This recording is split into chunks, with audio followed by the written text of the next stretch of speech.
what's going on, guys? Welcome back. Today we are doing another SOC level 1, but we're doing Snort. This is one of my favorite tools. I've loved Snort for a long time. I think it's a really good tool if you know how to use it. I've seen a lot of people that don't know how to use it properly, and that's where you kind of get yourself into either trouble or just end up using the wrong tool, because Snort can actually be used a lot more than something like Wireshark, and I see a lot of people use it almost like Wireshark, and it's like, don't use Snort then. There's tools out there for that. So let's go ahead and get into it. Before we get started, guys, hit that like button, hit that sub button. Check out the Patreon, check out the Discord. They're in the description, guys. If you guys haven't checked them out, there's so much more content on the Patreon. I upload, every time I upload a video on YouTube, I upload a video on Patreon, usually something different, more in depth, those types of things. So check them out. You also get one-on-ones and everything else. I'm going to keep advertising that just because it's something that's being stood up. You get access to my notes and all that stuff, so it's something I'm pretty proud of. So let's go ahead and get into it. So if you guys have never used Snort, it is exactly like it says here, actually, an open source rule-based network intrusion detection and prevention system. What does that mean? What all does that mean? We're going to dive into it. I'm not going to sit here and bore you with reading what they said, right? Oh yeah, I think it did have a question there. Oh no, it didn't. Okay, so you'll see here, yeah, this is where you start the machine. I recommend starting it and then going through the box because it does take some time to start up. So interactive material and exercise setup, that's what they're telling you. They're telling you about the folders, where the folders are. You guys can look at that. There's this traffic generator.sh. You will need that, so make sure you know where it's at. I'll show you. Here's the VM I have. I'll probably have to clear some of this and then clear this, but you can see I have one. This is just the easiest way I've found. It doesn't mean this way you guys do it. I have one directory open with the traffic generator here, and I'm ready to go to run that when I need. And then I have here a sudo sudo, so sudo su, to become root, because you have to run all these as root when you're running Snort. And you can see I'm in the tasks, so that's where you're going to need to be. So it's just easier to have one of each, so that way I can run them as I go. Okay, you don't need to read that. Navigate to the task exercise and run the command easy.sh. So I actually have not done that. So we'll go ahead and go back one. And apparently there's a, where did it say it was? Exercise? Task exercises folder. Okay, so task exercises folder. There is no easy.sh unless there it is. Easy. Whoops, easy.sh. Too easy. There you go. Put that in. That should finish the box for me, or close to. Okay, so now we'll go back into the, what was I in? Exercise files. Okay, so we're ready to go. There you go. That's your first answer. So here we go. What is intrusion detection, intrusion prevention? What's the difference? Snort can do all of it, which is really nice. That's why I like the tool, because I've seen it used in many cases for many different things. I've seen it used as intrusion detection. I've seen it used as intrusion prevention. I've also seen it used as like a forensics type tool, because I can set up all my rules where I'm looking for this type of traffic. It's similar to an intrusion detection, right? But I actually, there was a job that I didn't take, but one of the things that they would do is they would actually take offline logs. So they'd be taking all of their network logs, right? And they would run them through their rules on Snort offline. And they would do that offline because they were trying to investigate, right? It wasn't something that they needed to be online to do. And they would do this, and it would save so much time, because how long would it take you to go through network traffic? A long time. But you can set up all the rules, and as you go, you can keep setting up more and more rules. Okay, so before diving into Snort, we need to know, what is intrusion detection? Well, intrusion detection is, in this case, passive monitoring is what it says, solution. The reason they say passive there is it does not do anything. It's going to alert you, maybe. It's going to say, hey, heads up, this is going on. Hey, we see some weird traffic, but it will never do anything. It won't take action on that. That's the difference between intrusion detection versus intrusion prevention. Now, there's two types of intrusion detection systems. There's network intrusion detection, which is what we're talking about here. It's monitoring network traffic, not your host. meaning not your machine. And then there's host base. Host base is your machine, right? I'm detecting stuff on your machine, right? So that's the two there. And you can see they keep saying an alert is created. So that's what it's going to do. It's going to create an alert, whether it sends you an email, a Teams message, whether you have a console or dashboard, whether you have a tenant that you go into, however you do it, you have an alert. Now, intrusion prevention takes it a step further. Intrusion prevention will detect that alert just like normal, but instead of saying, here's an email, it may still send you an email, but it's going to stop that. It's going to block the packet. It's going to block the traffic. It's going to ban the IP, whatever rule you set up. That's what it's going to do. Now, again, there's 4 types of intrusion prevention. There's the network, which we talked about, right? Then there's this behavioral based. These are cool. I've seen these, but the problem is you get a lot of false positives with behavior based because it's based on behavior of the individuals. So what does that mean? That means, hey, every day you log in at 8 a.m., you go home at 5 p.m. One day you come in at 2 a.m. That's weird. Well, after a period of learning, it knows your patterns. It knows what you do. Well, if you come in at 2 a.m. and start accessing files you've never accessed, it's going to detect that and say, hey, this person has never talked to this person, and it's all of a sudden at 2 a.m. starting to talk to them. That's weird. Let's figure this out, right? So keep that in mind, that that's what the behavioral based is. It's very much more intricate than that, but that's kind of how it is. And then it can say, hey, block that. They shouldn't be doing that. They've never done that before. The reason you get false positives is what happens when, hey, there was a critical, something needs done for the business, and so people are working late, right? Well, if they don't do that normally, it can start to pop on that stuff, right? What if they're building a new system and they don't normally access that? Well, it can pop on that, right? So it can get squirrely depending on the sensitivity that you set it at, right? And you can, a lot of people, what I see with behavior based is I don't see them blocking things unless they're obvious. I see them alerting on things. I see that a lot, right? Where your behavior is alerting you rather than straight blocking, because otherwise you could affect business quite a bit. Wireless intrusion prevention system. This is exactly what it sounds like. Wireless network intrusion prevention system, right? Then you have your host based, which is the same as what we talk about network. It's on the host, detecting stuff on the host, on the machine itself, right? And then you can see the difference between them is that while HIDS creates alerts, HIPS stops the threat, right? Can terminate connections directly. Okay, so, and I know I'm flying through this, and there's a reason. It's because these labs are very long, and you'll see that there's a lot to go through during the labs. All right, there's 3 main detection and prevention techniques, right? One of them is signature based. This is really outdated.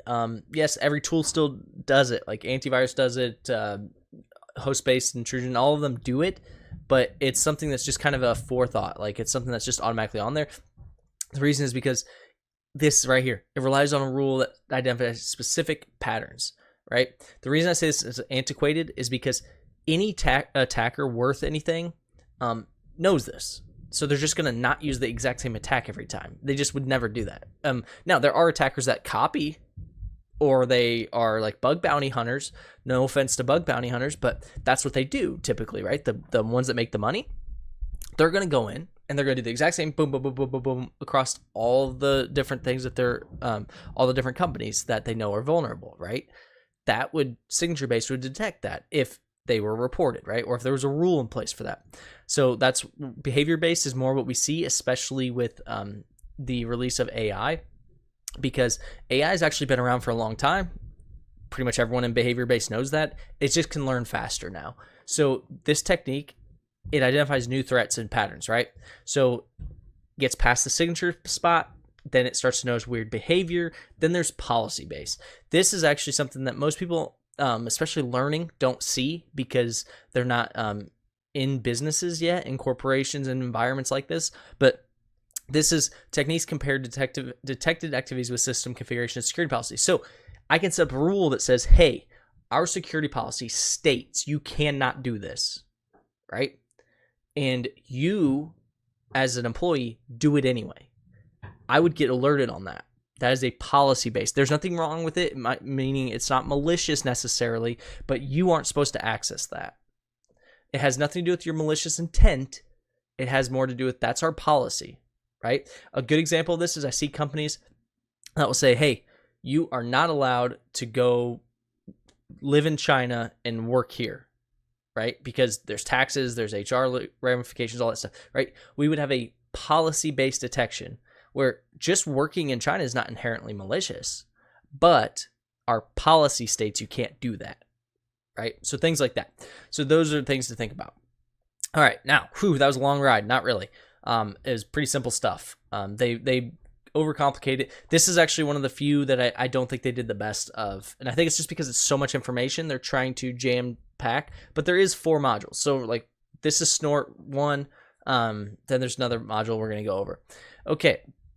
So you can go through the rest of the description, the official description, but here's the capabilities. This is really what you need to know for Snort itself, but try to take some of these concepts and apply them across the board, meaning you may not use Snort, you may use something else. You could even do this with TCP dump and stuff like that, but just know that this is the capability. So you have live traffic analysis, meaning it can actually watch your traffic as it goes live. You could put this on a spanning port or something like that, on some sort of trunk switch and things, and just watch everything, right?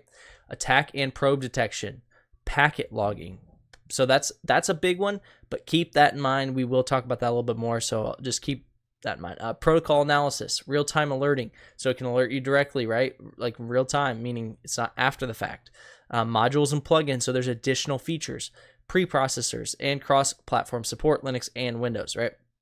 Okay, so they have 3 main use models. Sniffer mode, read IP packets and prompt them in the console. So it's just sitting there sniffing. This is your TCP dump, your Wireshark, whatever. It's just watching the packets come in. Boom.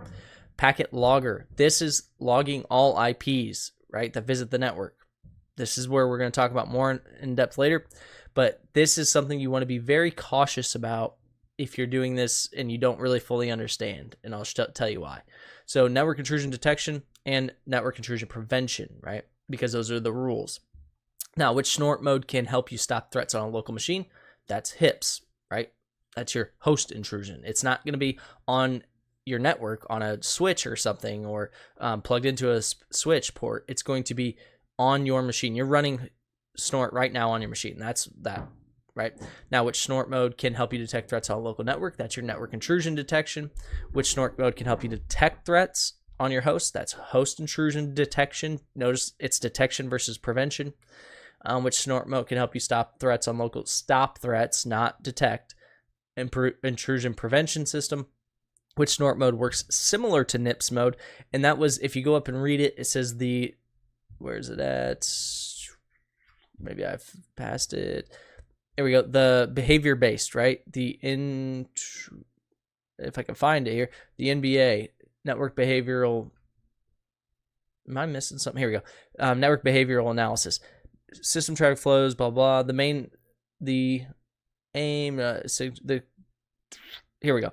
Similar to NIPS, it says it exactly. That's one thing I love about Tryhackme, is they're not trying to trick you. What I mean by that is, like, if you go to Hack the Box and stuff, some of their wording is really hard to follow with like the questions. It doesn't really correlate. Tryhackme, I've never really found a question that wasn't, if it's asking about what they just taught you, it wasn't directly in the text, like read word for word. So that's one thing I like. But okay, so Snort mode, similar to network intrusion prevention, is the network behavioral analysis, because it can prevent, right?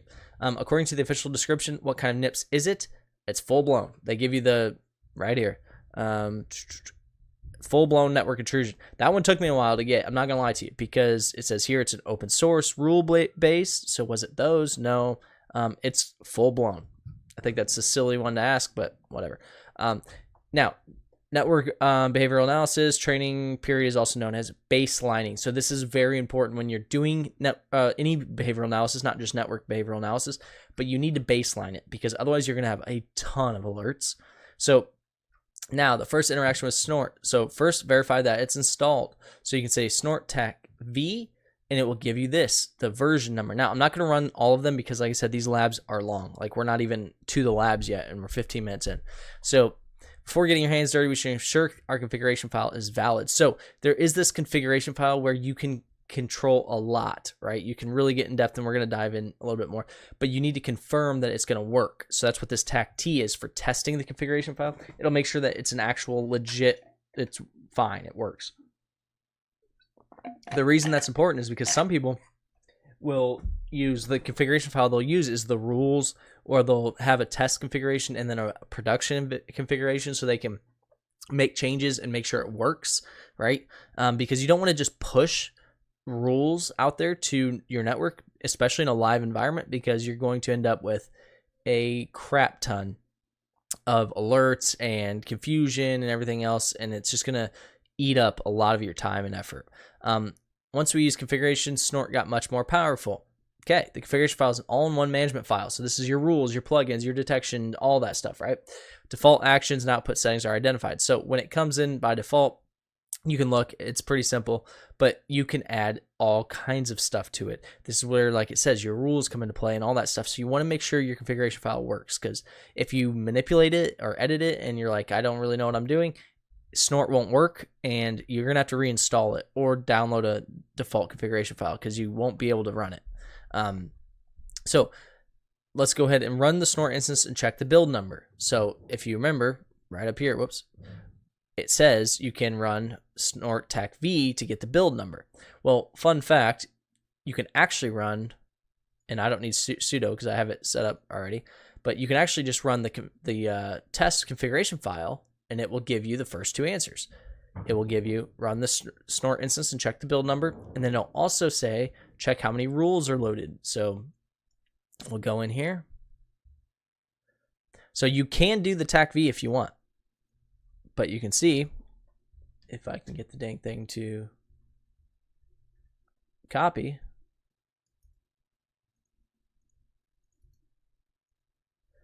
All right. And you notice I did the default. So if you go up here, here's your build number, build 149, right?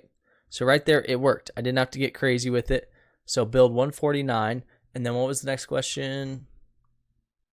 Test the current sys instance, blah, blah, with the config file and check. Let me make sure I got the right config file. Okay. And check how many rules are loaded with the current build. Let's see if it tells us how many rules are loaded. Let's see.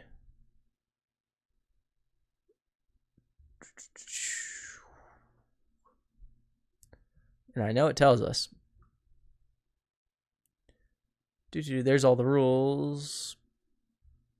There we go. 4,151 rules are read in, meaning that's how many rules we have set up. It may sound like a lot, but a lot of those are default Snort rules, right? Keep in mind also that they aren't all necessarily turned on. You can turn them on and off. Snort comes with a lot of rules already built, and they're just commented out, and you can put them in. So then test the current instance with the second one. So there's a second config file here, and it's Snort v2. So you can just do the up arrow and say Snort v2. And then you can see, I think it asks how many rules are loaded. Yep, go back up, and you can see one rule. So the v2 is just for that task, so don't use it.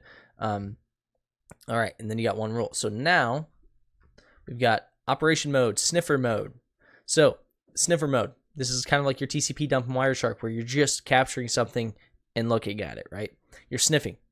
So you can use Snort VI. The I is for the interface, and V is verbose mode, right? So you can see here's the different ones. Verbose mode, display the packet data, the actual payload, display the link layer headers, display the full packet details, and then the parameter helps identify the specified network. So one thing I want to point out is a lot of people ask me, you know, yeah, I can use Snort or I can use Wireshark, but I don't know what I'm looking at. That's because you don't understand networking protocols and things like that. You need to understand how packets are built, right? Understand the headers, understand all the different pieces, right? If you don't, you're going to struggle. And I've done videos on it previously. We've done videos, the Wireshark videos, all that stuff. They have that where they break down the packet in each different piece, right? That's important to understand if you're going to pull out the data you want.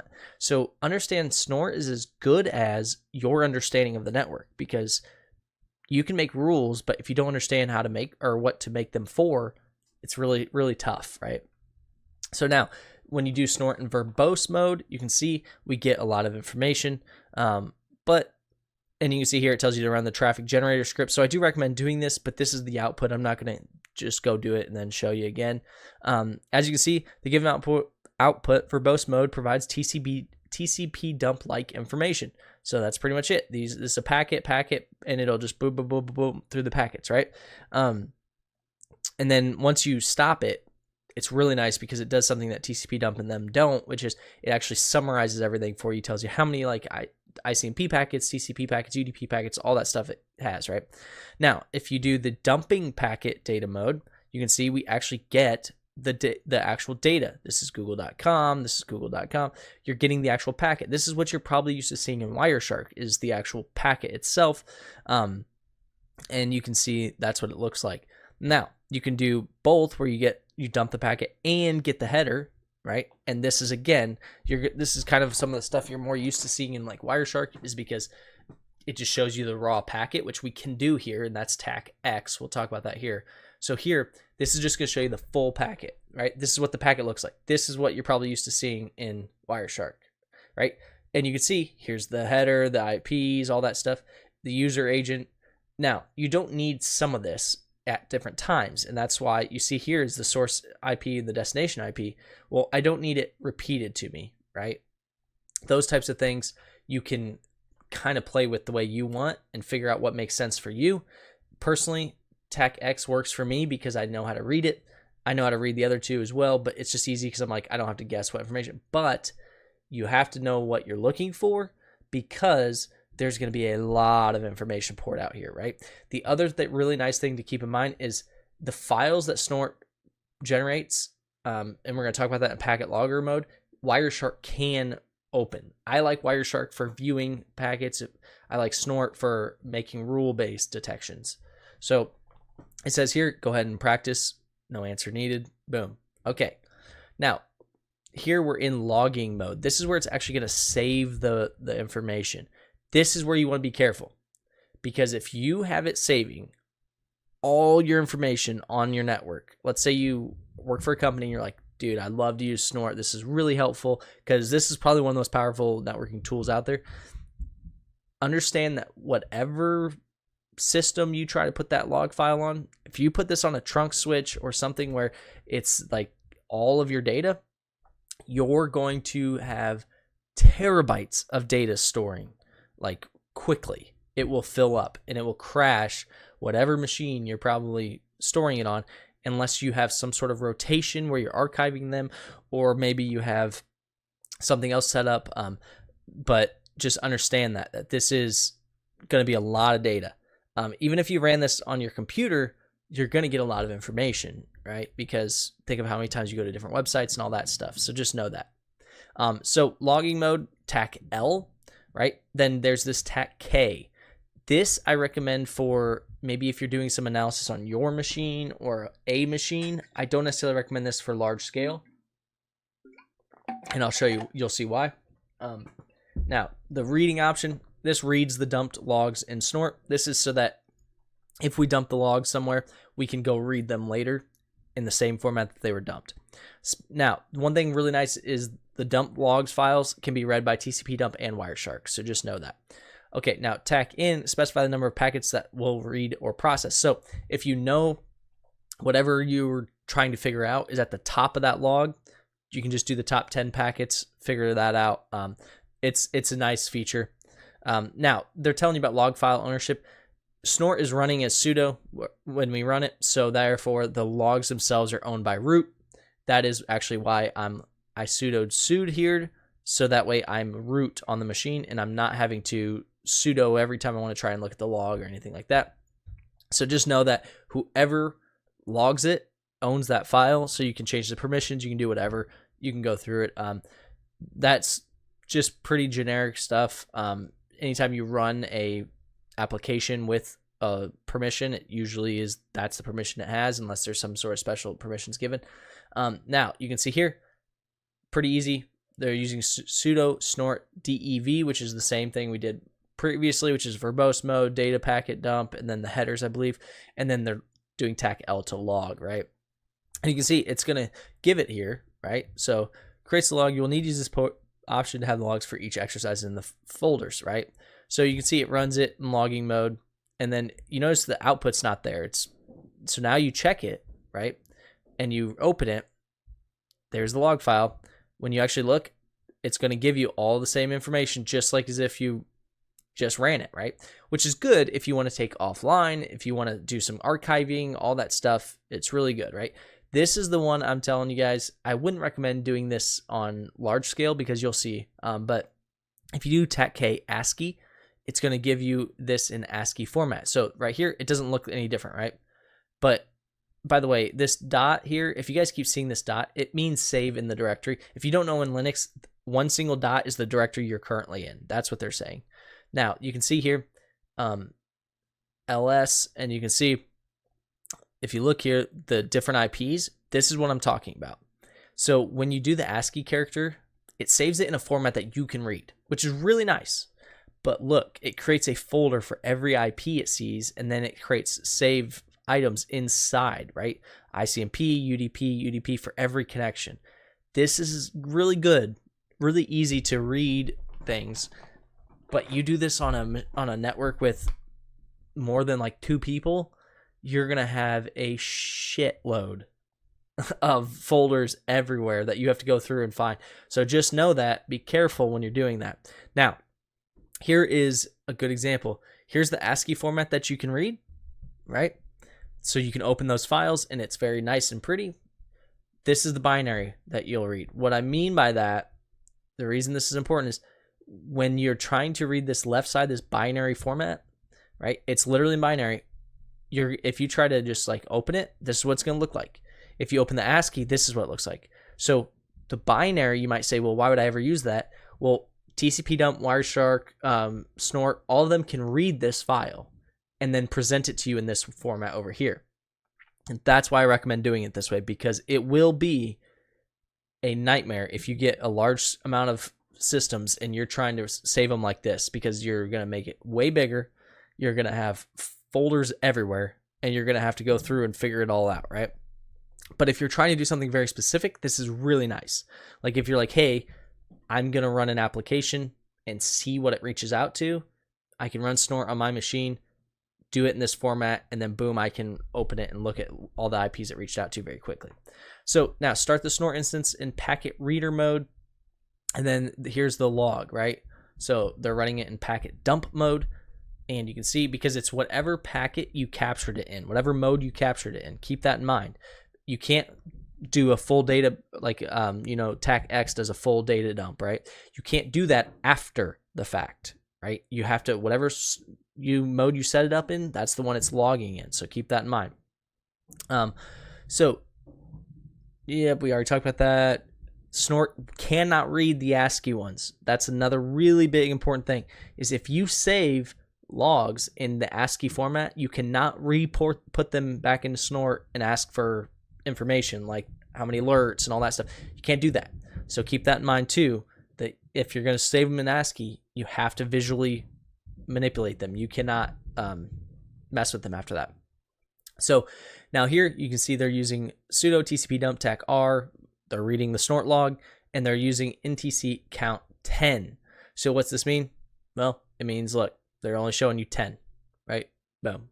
Pretty easy. They're showing you 10. But if you look, whoops, scroll up here, show you. They didn't show it. But anyway, let's see if they talk about it. Okay, as you can see in the above output, Snort reads opening the log file with TCP dump. This is what it looks like. This is that's why. Sorry, I was confused as to the why the syntax changed. I didn't pay attention. This is opening it with TCP dump. So this is the same Snort log. Remember we just talked about you can open it as TCP dump in TCP dump. Very, very nice that you can do that, right? And they're only asking for 10. Now, opening it in Wireshark, exact same thing. It opens just fine and it looks very nice. This is the exact format that you're used to seeing in Wireshark, right? So make sure you save them as binary unless you have a use case for the ASCII. I see a lot of people when they start out, they're like, oh, this ASCII is so nice. And it is until you start to apply it somewhere with scale. Okay, so now you can filter the process log to see the packets. Yep. Now here is the Berkeley packet filter, right? This is something I have it saved here. I think they actually link this down here. Yeah, right here. One thing I want to point out is look at no, not that one. I had it saved, but let me pull this back up. I want to show you guys what, because some people get confused, here we go, on what Berkeley packet filtering is. And it's the same syntax you're used to seeing for packet or Wireshark and things like that, right? You're used to seeing IP host, then the host, Ethernet protocol, then the IP and host, right? This is the one I see a lot, is source port, destination port. If you guys ever go to Wireshark, let's go back and look at the Wireshark page. Here's the display filter. You would put in there IP, I'm just looking for the source port, whatever. You would put in there source port right here, and then the port, right? You have to do SRC PRT, then the port. That is the Berkeley packet filtering. So keep in mind, that's the syntax that you have to use. So it's important that you know that. Pretty easy to look up. I wouldn't recommend memorizing it. Maybe you want to, but you don't have to memorize it. I mean, look, here's a website right here. It tells you exactly what to search for, right? But I would recommend knowing how to use it. So now you can see here, sudo snort r tac x. That's going to dump it all, right? Then if you do just ICMP, ICMP is only going to show you the ICMP packets. The TCP is going to only show you the TCP packets. And then like here, you're reading the log and only displaying UDP and port 53. So you're only looking at DNS here. You're not looking at anything else. So it'll only display those, right? So that's really nice. And then here, they're saving the log. So are they reading the log, excuse me, and they're just reading the top 10, right? Pretty easy stuff. Now here, investigate the traffic with default configurations file with ASCII mode. So here they say execute the traffic generator and choose task 6 exercise. Wait until it stops, then stop the snort instance. So here they're telling you this is what you want to save. So if we go back, all right, and we go to task exercises, we want to run snort over here. Say cd task 6, and you can see I've already done that, so I'm not going to run it for you, but all you would do is paste. Well, you would copy that and paste it, and then it says wait until the traffic ends. So you would execute the traffic generator. So go over here, and you can see I have traffic generator. You would execute task 6, okay, and I'll run it. It doesn't really matter. You'll see this, and when it's done, it will close. The reason I already ran these for you is because you can see some of them are going to take some time. This one's not very long. There you go. And then if you had snort running during that, which that's where you'd run that first, run snort. Oh, it just popped up. So if you ran snort first, you would get an output like this. Here's all the IPs. You can see how if you did that on a lot of machines, there's going to be a lot of IPs, right? So now it says, now you should have the logs and navigate to the folder 145.254, right? So 145. So we say CD 145. And if you look, it tells you TCP 3371 to port 80, TCP 3372 to port 80, UDP 3009 to 53. So it's giving you all that. Again, you can see if you get on any sort of scale, this is going to get out of control. You're going to be looking at every single time this port talk to there. There's going to be another port, another port, another port. Your machine talks a lot, so just know that. What is the source port used to connect to 53? Well, we just said that. UDP 3009 to 53. 3009.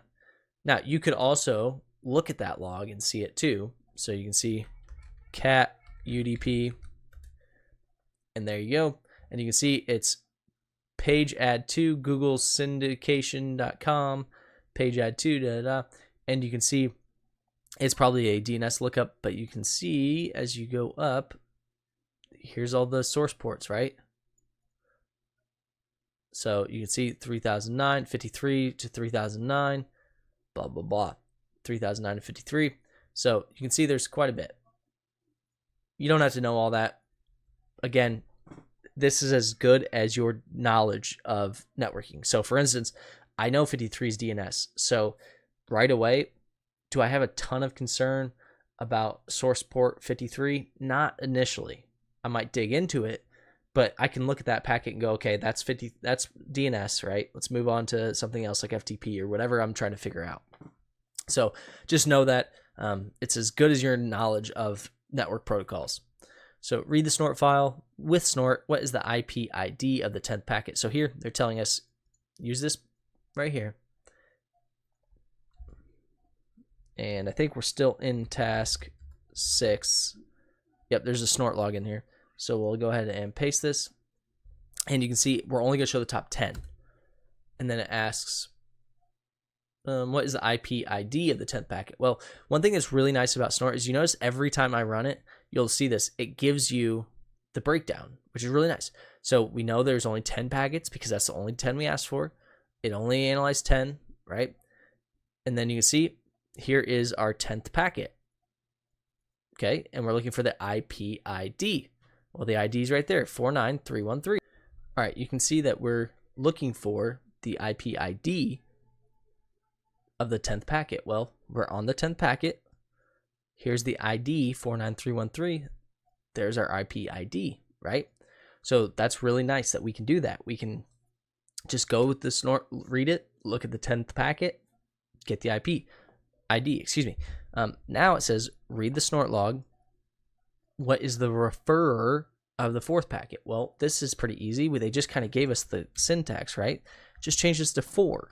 We don't want to see the last one. Now, one thing you're going to have to do is do attack X because you need to see all of it. If you look at the way we dumped it before, there really wasn't much information, right? But I want to see all of it. Here's all of it. And this is the 4th packet. Well, one thing I look for right here is right at the bottom. If you know how packets, web packets are built, it says referrer. There's our referrer right there. Make sure you add that attack X because you want to view the whole thing. If you don't add that, you're not going to be able to view the whole thing. Whoops, did not mean to do that. I'm trying to expand this so it's not on a new line every time. There we go. Okay. So there's our referrer, ethereal.com development.html. Now read the Snort log. What is the ACK number of the 8th packet? Well, again, pretty easy if once we know. Just change these numbers, right? And you can see it runs it, says it got 8 packets, and we're looking for the ACK number of the 8th packet. This is the 8th packet. Pretty large, I know. And you can see there's the ACK number in hex. There you go. Pretty easy, right? Pretty easy so far. You just got to know how to read it. That's it. Now, read the Snort log file. What is the number of the TCP port 80 packets? So here they're saying read the whole thing, right? They're saying read the whole thing. So what we're going to do is say get rid of that number, get rid of that X, because otherwise you're going to have a lot of data, right? I just want to read it. And the nice thing is, watch, it'll give me a breakdown. I don't have to go look for it, right? And you can see we have 43 packets, 41 are TCP. So 41. Now, do I know that they're all port 80? Not necessarily, but I could do a filter of TCP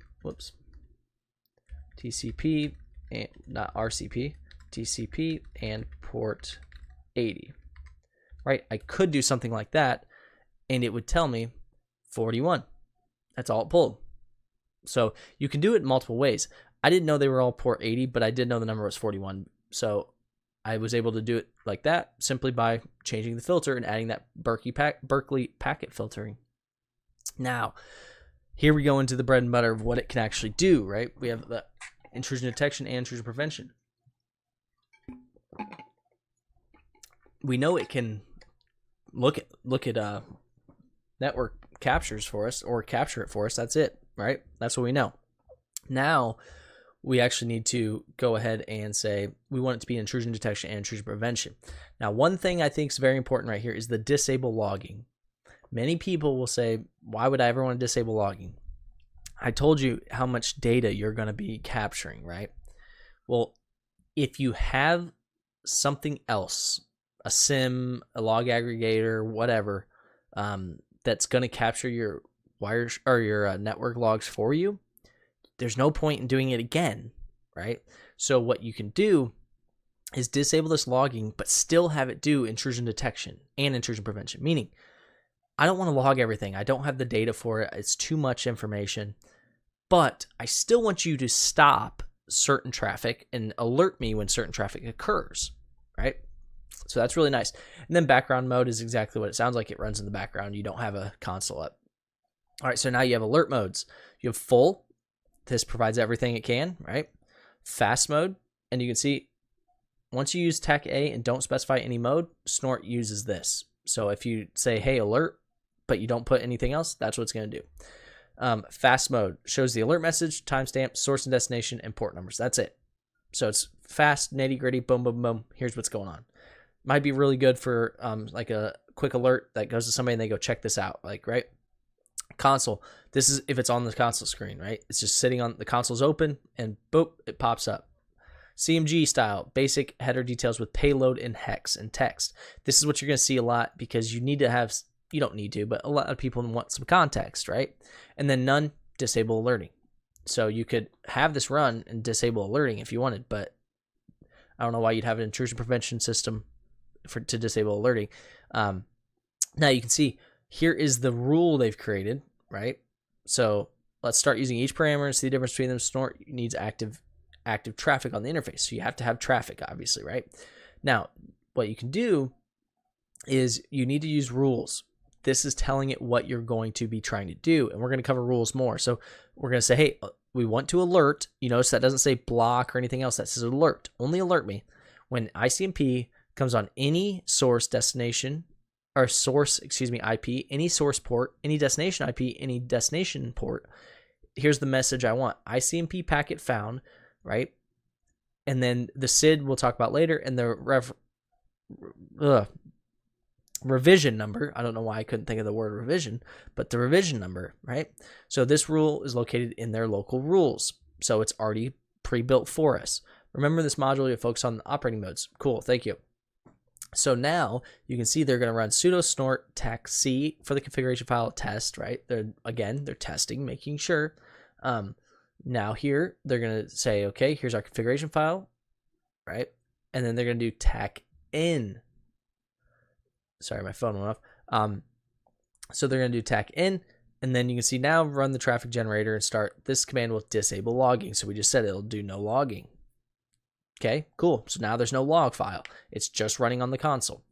Now the command line output will provide the information requested. So if you activate verbosity or full packet dump, that will still be on the console, still be going, but there will not be logging of it, right? All right, so now if you use the tech D, right, start the instance in the background, right? You can see they don't have anything. It just says, okay, spawning daemon, there's nothing there. But if you do processes, you'll see it's running. It's running in the background. You don't need to do anything. It's just running back there. So obviously you wouldn't want to put no logging and run it in the background because you're never going to see anything because there's no console. So understand, make sure you know what you're doing a little bit there. And then you have to actually kill the process. That's fine. But keep in mind, you could set up intrusion prevention and detection to maybe send you an email or something and then run it in the background. Perfect. Awesome. So now with the parameter A, remember there are several alert modes, right? We just talked about only the console and CMG parameters provide alert information in the console, meaning the other ones will alert, but not in the console. They may edit an alert file and then you have that send you an email or whatever the case, however you want to automate it, but you can get alerts and not have the console is what they're trying to say. Now, console mode provides fast alerts on the console. That's great. Everyone thinks that sounds great, and it does. But if you're working through your day, how often are you checking this console? Like if you're actually doing this on an enterprise system and you have security, you're a security practitioner and you're trying to do your job, how often are you just opening up Snort console, or how do you have it set up on one screen and you're just, that's all you do all day is it sits there? Or you know what I mean? So like you should probably, the console's nice to maybe have some reference. If you you get an alert, you can go to the console and look at it, but I would have this automated. So now run the traffic generator script. You can see here they have it running on and they have console alert mode, meaning this isn't logging, it's just on the console. And you can see they get the pings, classification, miscellaneous activity, priority 3, blah, blah. And then it's 192, that's the IP going to this IP, right? And this is if you remember the one rule they created, which was just anytime ICMP packets are found, that's why there's a message here, ICMP packet found, ICMP packet found, right? ICMP packet found. So these are pings, right? All right. So now CMG mode provides basic header details, so it gives us a little more information. Same rules, but you can see now we have, hey, look, here's the actual alert, and then you can see we have the actual echo request, or time to live is 64, ICMP packet. This is pretty obviously a ping, and then here's the actual hex and information. Now you can do this all day long, and that's great, but again, you'll notice when we do some of this analysis, there'll be like 300 alerts. Are you going to manually go through them all on the console? Again, probably not, right? So fast mode, it just gives you this quick nitty gritty, right? Okay. Now check the alarm file. This is where you can have it stored, where yes, you may not log everything, but you can store the alarms. So that's really nice, right? You may say, hey, I want to look at everything, but I don't want to log all my network traffic because that'd be insane.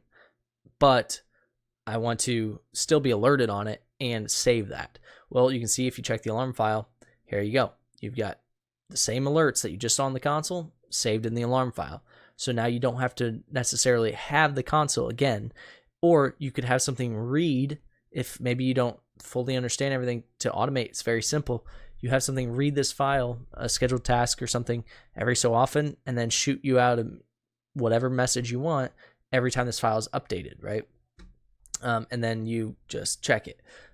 Now, intrusion detection system, intrusion prevention mode with parameter a full. This is going to be your full amount. Like, it's giving you everything it's got, right? Snort will generate. So here's what it looks like. Check the alarm file. You can see it's giving you the full everything. So ICMP packet found, here's the date, here's the source, the destination, ICMP, time to live, IPID, the echo request, all that stuff, right? So it's giving you everything it knows.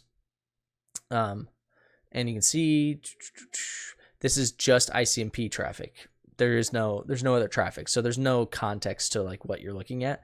It's just ICMP packets. So now intrusion detection and intrusion prevention with a none. There's no logging here, right? There's no alerting, excuse me, not logging. There's no alerting. So it doesn't create that alert file, right? But it does log, it still logs the traffic and creates a log file. So that's if you have logging on. So keep that in mind. So you may say, hey, I don't want alerted on anything because Snort comes with rules baseline, right? But I still want to log the traffic. Cool. The other thing is there is no console output in this mode either. So you're not going to see any alerting of any kind. You have to go in and just look through the logs if you want, right?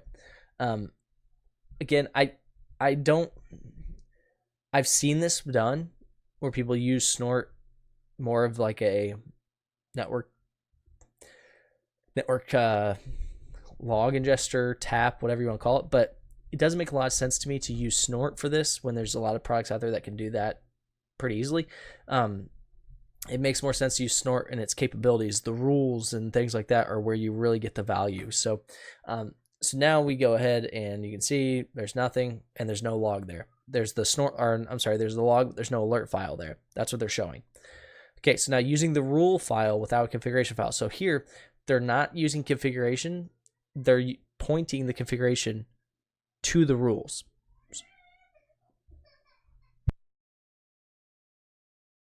So you can see sudo snort, then it goes straight to rules. Well, why would we do that? What if we have a couple of rules we're testing, or what if I have a set rules and I want to read them, for instance, against some packets? That would be a time where I don't need the full configuration file. I just need the rules, right?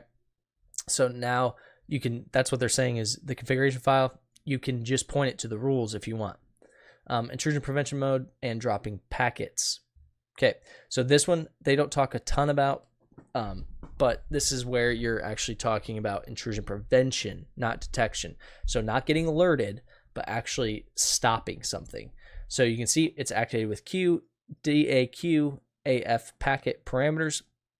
Okay, you can also activate this mode by editing the configuration file. So again, That configuration file does everything, right? And you can see activate data acquisition modules and use the AF packet module to snort as an IPS. So here, one thing that's important to note is you need 2 interfaces. That's why they have ETH0 and ETH1. So make sure you have 2 interfaces. Now run the traffic generator script as sudo.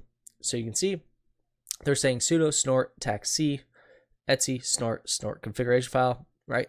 And then you have the tac q just gets rid of the banner. This tac q and daq activate that. AF packet, blah blah. Now, one thing to keep in mind here is what this does is it takes your rules and instead of alerting, right, if you have it set up, look what it's doing. It's dropping those packets. It's not alerting on them, it's dropping them. So now it's prevention, now it's stopping them. Be very careful when you set these rules up, especially in a production environment, because if you don't know for sure that they do exactly what you want, you may be dropping everybody's packets and not even realizing it, right? All right, so the point of this is the operating mode, not the rule, because yeah, it wouldn't make a lot of sense to just drop all ICMP packets unless you just don't want anybody pinging anybody, but you know, maybe. So now investigate the traffic with the default configuration file. So here is the default configuration file. So we got to run snort. Okay, so we'll go, I think we're on task 7, so. All right, and we'll run. All right. Not sure why it's so finicky, the copy paste, but so we'll run this now. Okay, so you can see that we're in task 7. We ran it. Now you notice we didn't see anything initially, right? Well, that's because there was no console output, right? Remember the format. There is no console output. So I hit Control C to stop it, right? And then you can see, then it gives you a summary. And the get methods right there, there's 2 of them. So there's 2 get methods, right? So now you can practice the rest of the parameters by using the traffic generator. So you can keep messing with it if you want. I recommend it if you plan on using Snort to mess with it. But now let's look at PCAP investigation. So let's investigate some PCAPs. So you know, most of you know PCAPs are, you can use Wireshark, TCP dump, Snort, all those. They can all capture, and then Wireshark notoriously saves it as a PCAP, right? Packet capture. Well, you can use those and actually use Snort to investigate them. So you can see here, we say Snort, we use the configuration file, right? So the configuration file is the same. We say, hey, by the way, this tac Q is just quiet, so it just gets the banner, gets rid of the banner. The tac R for read, we're going to read the PCAP. Then we're going to say, hey, we want all, right? Or alerting mode, excuse me, console. So we want it on the console. We don't want it to actually give us any alerts, save anything. We want it on the console. And then we only want the top 10. So we read that, and you can see here it finds it for you, right? Remember, it's based off the rules in the configuration file. It's saying, hey, ICMP packet, ICMP packet, ICMP. Remember, I keep saying that because that's the rule they show us at the very beginning is the ICMP packet rule, right? So you can see ICMP, ICMP, and then there's your thing. So you got to hit on your ICMP rule, right? So we put alerting mode console, we're getting hits. So you can see I can run a lot of network traffic through this, set up my rules, and boom, look at that. I can capture my packet somewhere else. I can say, hey, I want to check if this network is being attacked or something like that. It wouldn't matter if I had Snort on that network or anything already. If I have a packet capture, I can take it and I can run it through Snort's rules anywhere I go. So that's really nice. Now you can see here, investigate some multiple PCAPs. So you can see there's multiple here. There's PCAP test and then HTTP to PCAP, right? Well, this is nice because look, it shows it to you. But you notice I don't see any differentiation between which packet does what. Well, here they did tac PCAP show, and look at this. Now it says here's the ones from this PCAP and here's the ones from this PCAP. This is actually really nice because I actually years ago I did an entire I used this in a CTF and it was really nice. Basically the CTF stated here's like 20 PCAPs. Find which one has this source or something like that. I can't remember exactly. And I used Snort, and I just created a quick rule that said alert me, and I used this PCAP show, and it told me exactly which one had it, right? Because it runs through all of them and alerts on the rule. Well, the rule was the only rule there, and it alerted. Boom, there's the PCAP for me. Awesome, thank you. And I didn't have to sit there and do it. So there's a lot of methodologies that you can use for this, right? So now investigate the MX1 PCAP. Well, luckily for us, they give you the commands. You don't have to sit here and think about it, right? So we'll say go to task 8, and we'll run this command. All right. And you can see it runs it for you. Don't have to do anything. And then you can go back up and review it. What is the number of generated alerts? Well, we know that's towards the top. 170 alerts right there. Boom. 170 alerts. Keep reading the output. How many TCP segments are queued up? Well, let's see. TCP segments queued, 18 right there. Boom. Keep reading. How many HTTP response headers were extracted? Let's see. It says keep reading, but sometimes it's not below. It's actually above. You'll see that here in a second. So HTTP request headers extracted, 2. Oh, well, it says 3. Keep reading the output. How many HTTP response headers were extracted? Oh, those are request headers. That's why. Response headers right there, 3. So I was looking at the request.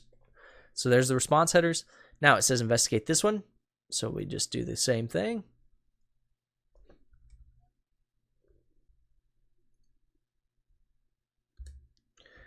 Wait for it to finish. And then it says number of generated alerts, 68 right there. So that's how many pops we got on our rules, which is really nice. Now, investigate this one. And the first question is number of generated alerts again.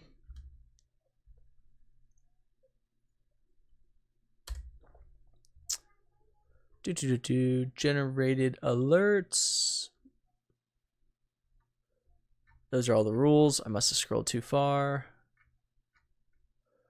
There we go. Alerts, 340 right there. That's a lot. We got hit with a bunch of them. Keep reading the output. What is the number of detected TCP packets? Now, this one is the one I think you have to actually scroll up, not down. Yep, TCP packets, 82. 82. Now, investigate the last one, and you notice this one has 2, right? This is 2 different PCAP files, not just one.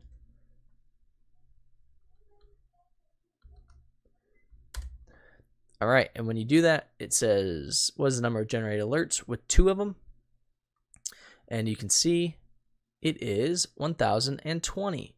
Now, keep in mind, just because a rule alerts doesn't mean it prevents. Meaning, I might say, hey, let's look into this, but I'm not actually preventing anything, right? So keep that in mind too, that you can use both intrusion detection and prevention at the same time. So now, the Snort rule structure. This is actually pretty easy to follow if you know what you're looking at. So first is the alert, right? That's the rule we're putting. What do you want it to do? Well, we want it to alert. Do you want it to alert, drop, whatever? We want it to alert here. The protocol, TCP, UDP, ICMP, whatever. Source, this is your source IP, source port. This is your destination IP, destination port. This is the direction of traffic, right? Do you want it to go both ways? Let me know when the source talks to destination, destination talks to source, blah, blah. The message, put a little message in there. What do you want it to do? Reference. You can put a reference so that people can say, oh, this is a reference to CVE, whatever. The SID is the identifier, right? And you notice this is 1,000,001. The reason is any user generated alerts have to have a 1,000,000 SID. And then what revision number? So every time you revise a rule, change that. All right. So the action, we just talked about that. Alert, generate an alert, log it, drop it, or reject it, right? Notice the difference between block and reject. Block and log it. Block, log, and terminate the session. So that's the difference between reject, okay? IP and port numbers, IP filtering. So these are some of the rules. Alert, ICMP, blah, blah. So you have IP filtering. And you can see here's some of the rules, right? The rules they're giving you. This rule will create an alert for each ICMP packet originating from this IP address. And you can see alert ICMP, here's the source, any port, any destination, blah, blah, right? There's the rules. And then there's just a bunch of example rules. Direction, source to the destination, or bidirectional. There is no destination to source. That's not even possible. It doesn't make any sense. You can't be the destination without a source. It just can't happen. So that's why there's nothing there. All right, 3 main rules: general rule, payload rule, and non-payload rule. So fundamental rules, rule options that help to investigate the payload data. So this is the actual data in the payload, right? And then the non-payload, this is that focuses on like the source IP and destination IP, the protocol, whatever. But the payload data ones are a little bit different. So the SID, again, these rules, the bottom 100, they're reserved. 100 through 999,999 rules come with it.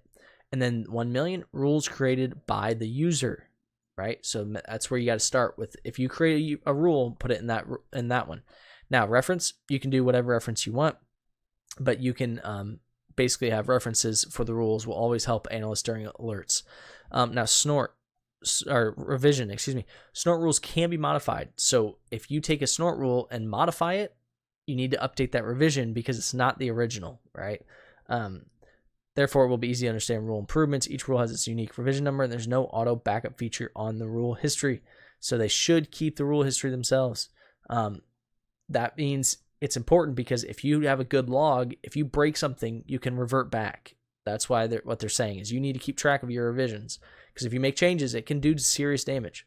Okay, payload detection. This is the actual payload detection that we're talking about, right?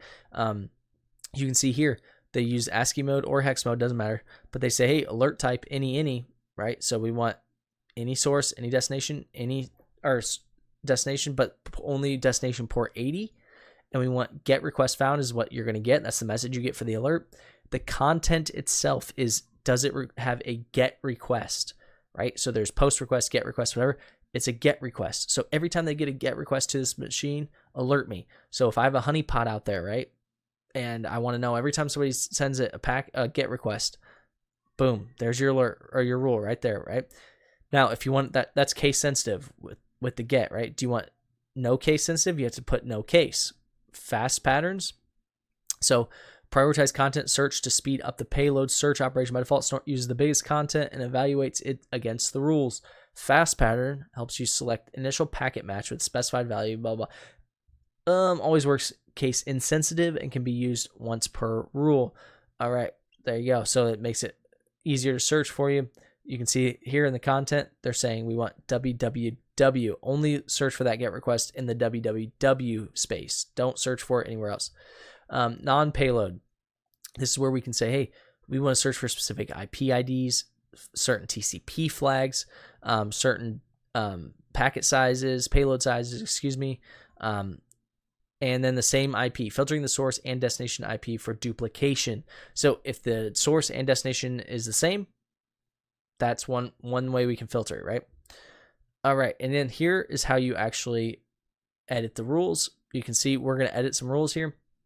So we're going to say reconnect to that. Okay, write a rule to filter out IP ID 35369. Well, that's easy because look, they gave it to us up here. Where was it? I know they gave it to us because I talked about it. We'll find it. So we want the non-system port activity, ICMP packet found. It's gonna drive me nuts because I know they gave it to us. That's the get request. Here we go. Right here. Right? Yep. So alert TCP any. Easy enough. We have to go to gedit. Where did it go? Sudo gedit etc snort rules local rules. So we'll say here, we'll say sudo. Well, we don't have to say sudo gedit etc snort snort. Oh, rules, not snort. Rules, and then rules dot local, or is it local dot rules? Local dot rules. All right, so now we're gonna edit this, and you can see I already have this one in here. We'll get rid of that. You guys, when you open that, will probably be nothing in there. Should be anyway. All right, so nothing there. We'll go ahead and copy this. Pretty easy. I don't know how I copied multiple there, or 3 times. So we'll get rid of this. I copied it 3 times. Okay. Now the ID was 35369. 35369. All right. And we'll just leave the ID test. You can make it whatever you want. We'll save that bad boy. Now, write a rule to filter that out. Now you run this snort right here, right? So we'll go ahead and exit that. You run this snort right here, and it will look at that task 9 PCAP.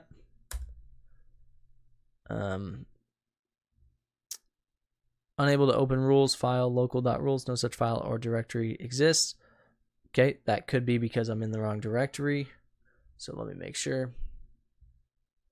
Yep, did not specify, so we will go cd etc snort rules local or don't need local.rules and see if that works.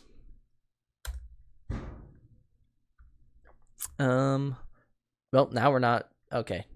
Now we're in the wrong directory here. So we'll say cd desktop. We're root now, so cd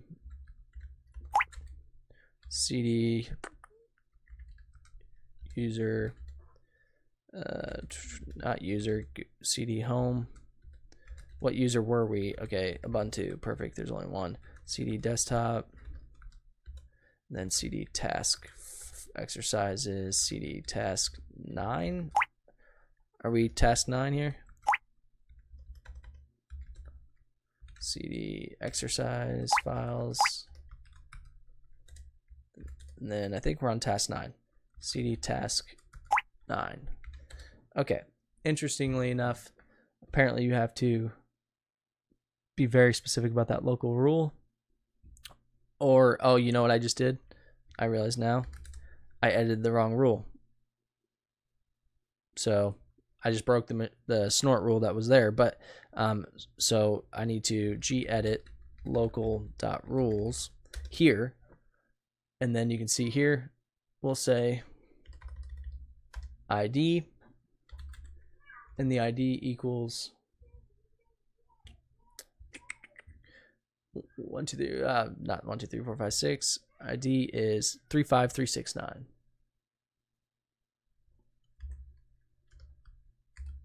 35369. All right, save that, exit. Now try it, because I didn't edit the right rule.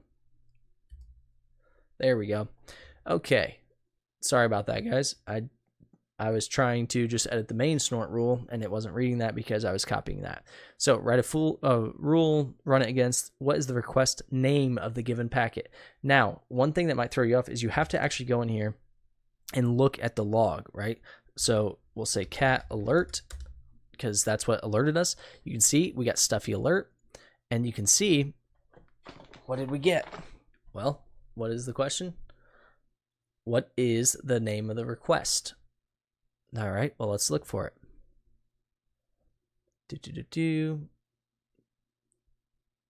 All right, I see all these alerts, right?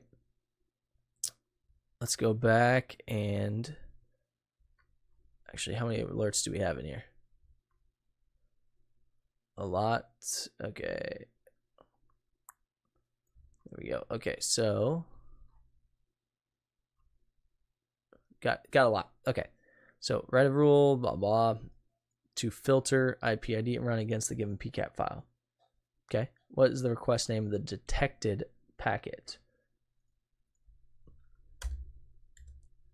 There we go. Okay. So we'll say ls.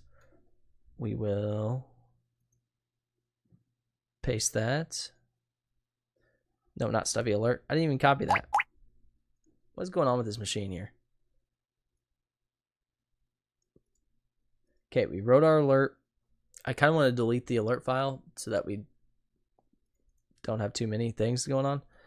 Okay, so now the rule that we've edited should, keyword should, have everything I need. Now, when we go up, you'll see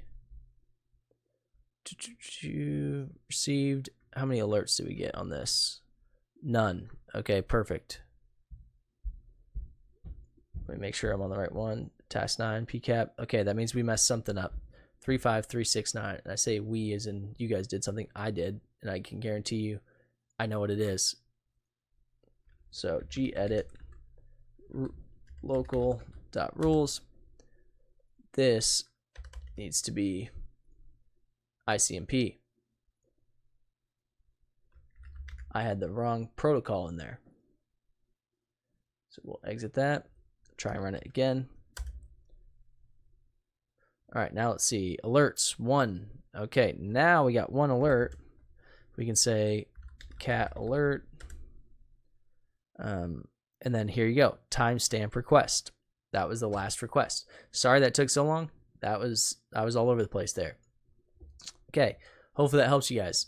As you guys know, I try not to take out any of my bloopers so that you guys see that even I troubleshoot stuff, but I want you guys to know if you want me to take them out, I can, because I know some people have said in the past that it gets too confusing sometimes. So hopefully you guys understand. I changed this, or the alert had TCP here. It was an ICMP packet that I was looking for, so that's where it messed up. Now, timestamp request, create a rule to filter packets with SYN flag. Well, this one's really easy because we'll just say gedit again. And all we have to do here, and you can keep the alert whatever name you want, right? It doesn't really matter. You just say flags, S for SYN. I think it needs to be capital S, but we'll try both. And then run it again.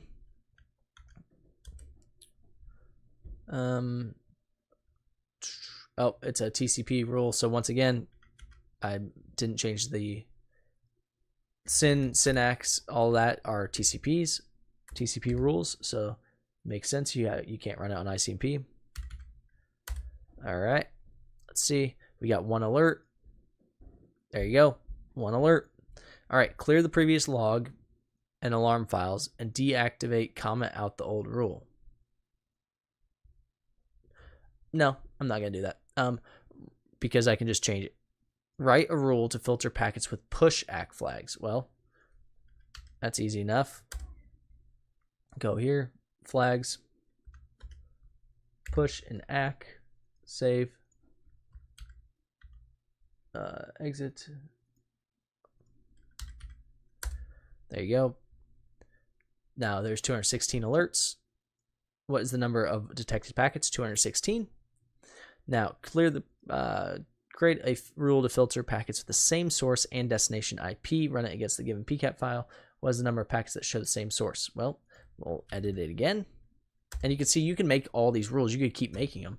But I'm just going to say same IP. Right? And the syntax is pretty easy to make them. You see it runs. There's 3 alerts. 3. Oh, my answer is incorrect. Create a rule and run against. What is the number of packets that show the same source? And okay, that might be why. Let's see. All right, so it's not 3, which is interesting. Run it against the given PCAP file. What's the number of packets that show the same source and destination IP? Let's see. Is it 2, 4? Nope. It's more. It's not 3 somehow. Let's see the hint here. Really? View logs, count the number of don't consider the unassigned IP addresses IP requests. Oh, okay, that's why. It's 1. Nope. I thought it was saying that there's unassigned IPs that they're counting as the same. So it's saying review the logs. Well, let's go look at the logs, right? Cat alert. There should be 3 alerts here. That's what they're saying, is that we need to look at them. Okay, there's 192. There's another one, 4444. There, that one's, so it should be 2 because that one's the gateway, I'm assuming. All right, so it should be 2, I would think. Interesting. Okay. Create a rule to filter packets with the same source and destination IP. Well, that's literally what this is right here. Same IP.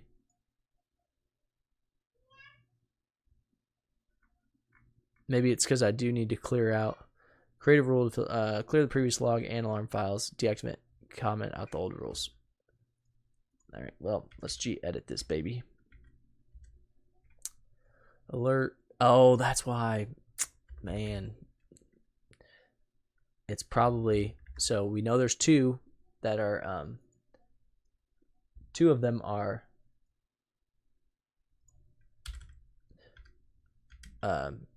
TCP packets, right? There's 3 of them that are ICMP packets. So now, how many of them are UDP packets? So that's 6 right now.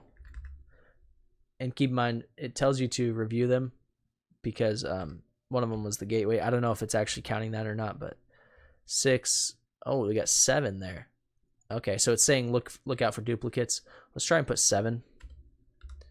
That was UDP. Yep, so it was looking for, it was saying filter out, look at the actual alerts.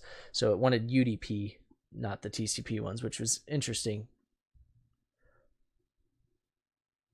Okay, so it says here, don't include the broadcast messages, which is what I was talking about. Don't include the IP requests or the unassigned IP addresses, which is all those other packets. So, okay, so I see, I don't understand. Why wouldn't you put that in here rather than say, use it as a hint? Because it's not a hint. You're telling me to do something that you didn't specify in the instructions. So that was weird. Okay, so it's 7. Now, case example, an analyst modified an existing rule. Which rule option must the analyst change? They've got to change that revision number. They have to. If you don't change the revision number, you're going to get lost, because what's going to happen is you're going to create a rule or edit a rule, excuse me, and it's going to break something, and someone's going to go, I don't know what to do because I don't know which one I messed up, because I might have edited 5 or 6 rules, right? Now, points to remember: main components of Snort, packet decoder, preprocessors, a component that arranges and modifies the packets for the direct detection engine. Detection engine, right? This is the one that can actually analyze it. Logging and alerting outputs. Okay, thank you. Thank you. Outputs and plugins. There are 3 types of availabilities. Community rules. That's the one that you're going to get, right? The free one. Register rules. Contains subscriber rules with 30 days delay, right? Subscriber rules. These are the paid rules, right? These are the ones that, this is where the real money is. And when I say money, I mean like the value, right? Because people can make rules, right? You're paying for a very specific rule set, and you're paying for it. You can see it's updated twice a week. So they're going to see malicious activity in the world. They're going to make a rule for it, and then they're going to let you use it. All right. Okay. You can download more here since it's long, all-in-one configuration file. Editing it without causing misconfiguration is troublesome for some users. So that's why they're saying Snort has several rule updating modules and integration tools. Never replace your configured Snort configuration files. You must edit your configuration files manually or update your rules with additional tools. Here you go. Don't ever, always take backups of them is the point. Let's start with overview. Okay, there's the configuration file, section name. Navigate to these steps. This is where we are protecting external. This is the field, the external network. And you can see, here you go. Rule path, where's the rules at? All this, intrusion prevention mode, activating the inline mode, hard. So inline mode, if you don't know, that means it's sitting in the network and it's just gonna basically be kind of a man in the middle. 6 modes: PCAP, Sniffer mode, AF packet, intrusion prevention mode, IPQ, inline mode, right? In FQ, inline mode on Linux. So this one is by using NetFilter. This one's not. Inline on OpenBSD, so make sure you know which one you're using. And then dump, testing mode of inline, and notice that's testing. That's not something that's going to be doing all the time. Okay, and the most popular modes are the default PCAP and inline IPS AF packet, the one we covered. Okay, navigate to the step number 6, configuring output plugins section. Okay, and this is where you can get additional plugins for it. And then customize your rule set. This is, you know where your specific rules are. You can add rules to that rule file. That's it. That's pretty much what they're saying. They're giving you the locations that you need to make the configuration changes. All right, guys, that was a lot. We covered a lot. That was Snort 101. Great. We covered a lot here. I actually recommend this cheat sheet that they're giving you here. If you guys want it, I recommend it. Hopefully this helps you guys. I know that was a long video, but hopefully you guys liked it. Hopefully you guys use tools like this. You don't have to necessarily use Snort, in my opinion, but you can use tools like this and still understand the underlying concepts and apply them. Thanks, guys.